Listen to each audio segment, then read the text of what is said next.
4 দশকেও সংস্কার না হওয়ায় বেহাল নীলফামারীর সৈয়দপুর বাস টার্মিনাল। সামান্য বৃষ্টিতেই তৈরি হয় জলাবদ্ধতা। বাধ্য হয়ে সড়কের উপরেই চলছে যাত্রী ওঠানামা। এতে প্রায় ঘটে দুর্ঘটনাও। পরিবহন ব্যবসায়ী ও মোটর শ্রমিক ইউনিয়নের অভিযোগ, টার্মিনালটি সংস্কারে একাধিকবার পৌরসভার কাছে আবেদন করা হলেও মেলেনি সমাধান। অন্যদিকে বরাদ্দ না পাওয়ার অজুহাতে দায়সারা জবাব পৌর কর্তৃপক্ষের। সিলন টি রপ্তানিতে শীর্ষে। উত্তরের ব্যস্ততম উপজেলা নীলফামারীর সৈয়দপুর। ব্যবসা বাণিজ্যে সমৃদ্ধ এই শহরের গুরুত্ব কিছুটা আলাদা।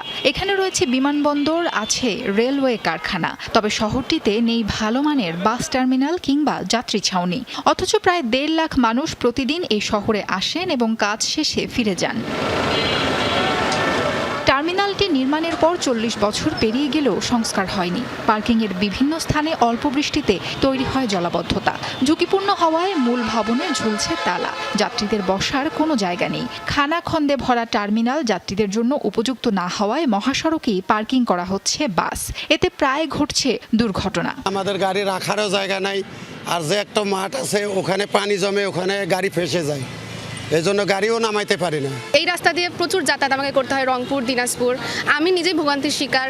এখানে টার্মিনালের যে অবস্থায় জলাবদ্ধতা তৈরি হয়েছে, জায়গায় জায়গায় পানি জমে আছে, বড় বড় গর্ত, গাড়িগুলো ঢুকতে পারে না, রাস্তা দিয়ে যায়, রাস্তায় যানজট হয়।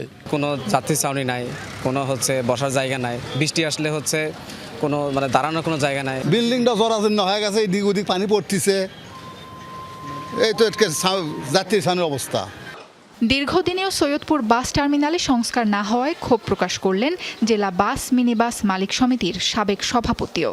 বিগত 84 সাল থেকে এই টার্মিনাল ডিসি অফিস থেকে পৌরসভা হস্তান্তর করা হয়।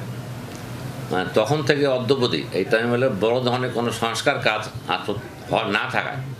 না হয় পুরো টার্মিনালটা খানাখন্দে একেবারে ব্যবহারের অনুপযোগী হয়ে গেছে। আমাদেরই বসার দাঁড়ানোর জায়গা নেই, সেখানে এখানে সিনজেশন করে ফেলছে। টার্মিনাল সংস্কারে সৈয়দপুর পৌর কর্তৃপক্ষকে একাধিকবার জানানো হলেও সমাধান মেলেনি বলে জানান জেলা বাস মিনিবাস সমিতির বর্তমান সভাপতি।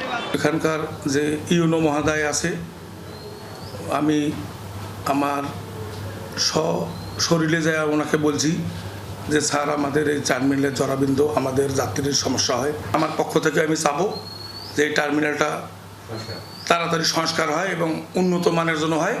পৌর কর্তৃপক্ষ বলছে, বরাদ্দ না পাওয়ায় শুরু করা যাচ্ছে না সংস্কার কাজ। তবে অগ্রাধিকার ভিত্তিতে দ্রুত কাজ শুরুর আশ্বাস নির্বাহী কর্মকর্তার।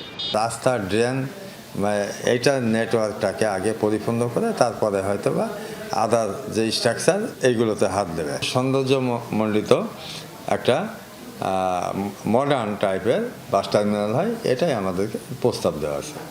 সৈয়দপুর বাস টার্মিনালটি দিয়ে প্রতিদিন অভ্যন্তরীণ ও আন্তজেলা রুটের 5 শতাধিক বাস চলাচল করে।